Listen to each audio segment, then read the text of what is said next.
Hey guys, and welcome to the first episode of what I'm going to call the Project Pipeline. I guess this will be a way for me to showcase projects that are completed or stuff that I'm working on. So, as you can see here, first up is a couple completed cars. We got this MRNT 40-foot high cube boxcar from Tangent. Since this is a completely freelance railroad, took a bit of creative liberty in how I did it. I used pictures of CB&Q and other similar red boxcars like CP boxcars and how I weathered it. So you can see we got some of the lettering, the white bleeding down the sides. Did that with mostly acrylics, and like on the other end here, you can see it's just coming down a bit, and sort of rust eating away at the white lettering, and got rust dots all over the place, and then dirt accumulating where the door jams are, where the grease from the door sills and rollers are. So that's where the dirt accumulates. As we'll take a look at the other side. The other side is pretty much the same story.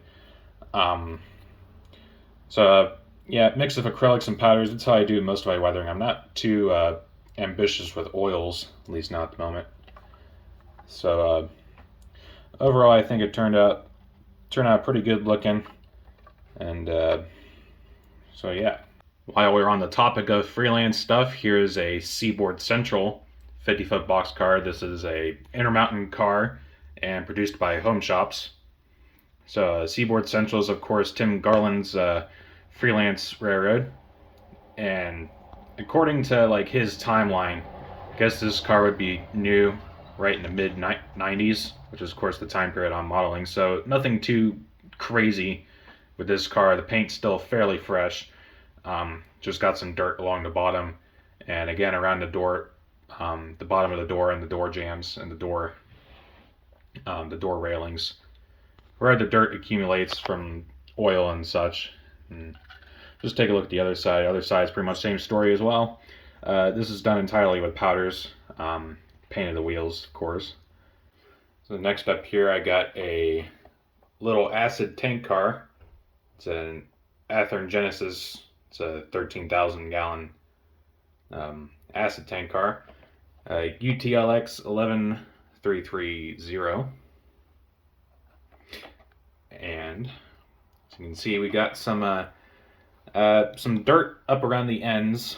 You know, the dirt splatter up on the ends of the car where the wheels get dirty. You know, get these white tank cars. It's really much more noticeable where the dirt accumulates around the ends and up underneath the bottom of the car. So we did that with some powders, and then got the corrosion going on down the sides towards the middle there, where the loading spout is. You know, the loading and unloading spout. So overall, I think it turned out all right. So it was definitely one I was looking forward to get done. But yeah, the corrosion going down the middle is just some acrylic paint. It's a chestnut color. I just used a bit of that. Did layer it up. Just I did a second layer where the color is a bit darker just to get the point across. But short and sweet, to the point. All right, next up here, I got a lot of the clutter out of the way for this one. This is a Class 1 Model Works GSC depressed center flat car. This is, of course, a Southern car. And I initially passed on these when they first came out. Didn't really think I needed one. But then, of course, there's some prototype pictures of this in a book I have. And then when I popped in at the hobby store, I was like, yeah, I had to have one. So here it is, fully weathered. When this car first came out of the box, it had an issue that unfortunately a lot of these cars had, where the ends here were bowed upwards on both. You know, they were bowed, so the couplers here wouldn't be at the correct height. But most crucially, the trucks would not slew properly. They would actually hit the car underneath, so the trucks wouldn't turn all the way. So I very carefully had to bend these downward, and I got it to where the car works just fine now. The couplers are not at the perfect height, but they're close. They're pretty dang close. So the car is functional, and it was mostly just acrylics. I don't think I used any powders on this. It was just all. The car looked weirdly dusty in the pictures that I have of it, so that's why there's kind of like there's some like white on the ends and in the middle here, and but mostly dirt on the underside, and then there's the big old rust hole in the middle where it's like like the water will pool in the middle here, so it forms just a big old rust circle around it, sort of.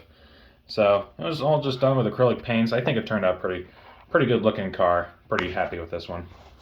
I got a couple short and sweet cars here. What I mean by that is they're pretty minimalistically done. Here's a Tangent G43 Conrail.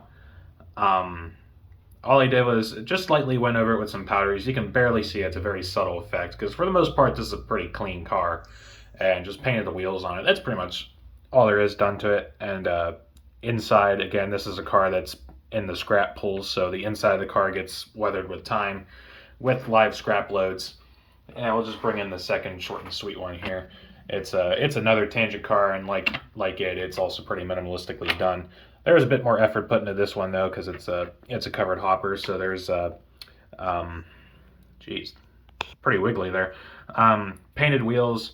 Did a bit of dirt on the undersides first with acrylic, with pavement colored acrylic, and then went over with dirt. It kind of that's a little trick I do to make the some areas seem a bit darker with dirt, so it doesn't use up so much powder in those areas.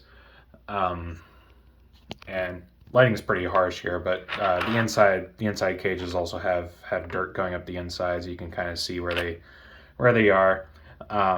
Bit of acrylics. I painted the top very thinly with some dirt, with some dirt, and peeling down the sides. And you can see a little bit of more pronounced areas, because for the most part this is also another pretty clean car, and you can see also the dirt caked up on the ends there. Wow.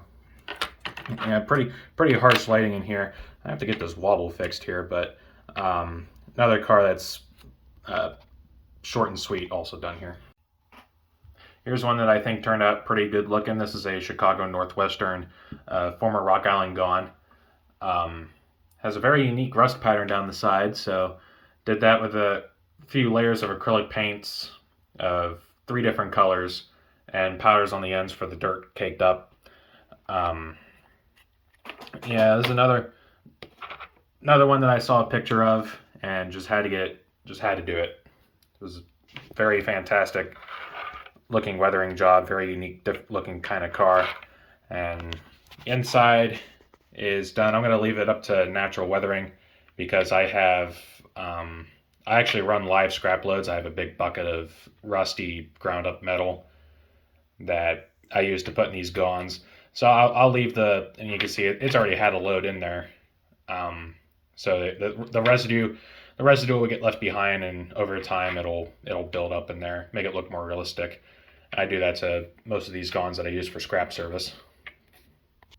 Well, here's a roundhouse bulkhead flat car. This is a Milwaukee Road car, and also just wrapped this one up here a minute ago. And as you can see, it's got some rust holes going down on the ends here, which I think turned out really cool looking. And the rest of the car is just powders down the side, make it look pretty dirty. Just some powders on the ends for highlights. And the deck is a mix of 2 different colored browns that were just sort of like brazed over the deck of the car, just to give it a weathered appearance. Not going for any awards on that one, but it gets the point across. As you can see, here's some more on the ends. The prototype car that I was using, the prototype pictures, it had like a spray painted red arrow that's pointing up like that here on the ends. So I replicated it with a red fine tip Sharpie marker. I did it on both ends, even though in the picture I could only see the one end of the bulkhead, or one bulkhead. But I just did it on both ends anyway. Whatever. So overall, I think it turned out another pretty decent looking car here. Here's a project that's really been on and off going. So this is a Southern Tobacco car, at least the start of it.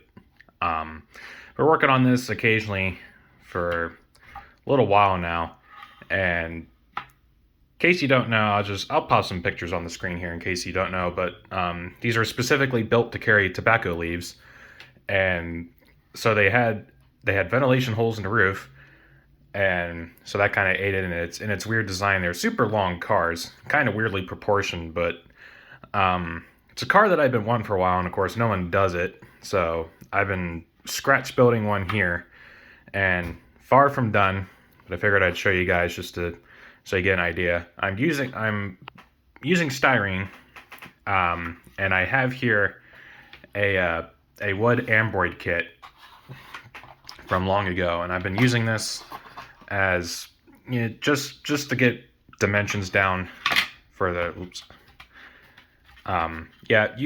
mostly using the blueprints here as a guide and using the parts as a guide, and essentially just build one out of plastic. These wood kits aren't very good anyway, but so yeah, working on it. I got the floor and the sides done here, of course, and I'm working on the ribs. I actually got a whole bunch here that have been chopped down, ready to go all along the side, and been sanding off the ends here for to make them angled. And so yeah, I'm leaning between the southern really utilitarian style, whatever you want to call it, not the green lights to innovation scheme or anything, or this super cushion, or so I've been leaning between southern or potentially NS. I'm leaning more towards southern, but so yeah, so there's that. And over here we got some cars that are next up in the weathering queue. Got some Autorex set up, and here we got some. Oh, we got trucks all over the place. Trucks that are in the process of getting painted. But we also got here. We got these they're like compacted steel cubes, or whatever you want to call them. Shredded scrap. It's been compressed down into cubes. These are just little tinfoil cubes that I just squeeze down. They actually have a little bit of a paper towel in the middle there to sort of give them a little bit of volume. But been slowly working on making a whole bunch of these. I want to make like a whole gone load of these, potentially more of them. I'll just see how the first one comes out and sort of go from there. All right, let's wrap up the video here with these two Quill cars here. These are Walther's round hooded cars. Got an Illinois Central and a Norfolk Southern. All I've done to them is painted the wheels, and I think that's really all they need, because these are two fairly new cars, fairly fresh paint on them. So I think that's really all they need is painted wheels. And on the topic of painted wheels, I guess we'll take a look at the color that I use. I use a combination of chestnut and pavement from Apple Barrel. Of course, these paints are pretty easy to find at pretty much any store you can go to. I'd say the combination it's not 50-50. I'd say it's about 60% the chestnut and about 40% pavement. So combine these two colors and you get some pretty decent looking wheel colors. I think it's right about the proper shade. And of course, if you're going for new wheels, if you're going for newer wheels or whatnot, just add more of the brown, less gray. So that's pretty much all we got going on with these two cars. So we'll wrap this episode up, and like I said, this series will kind of come out as needed, as I got stuff to show you. So I'll keep plugging away on some projects here, and until the next one, take care, guys.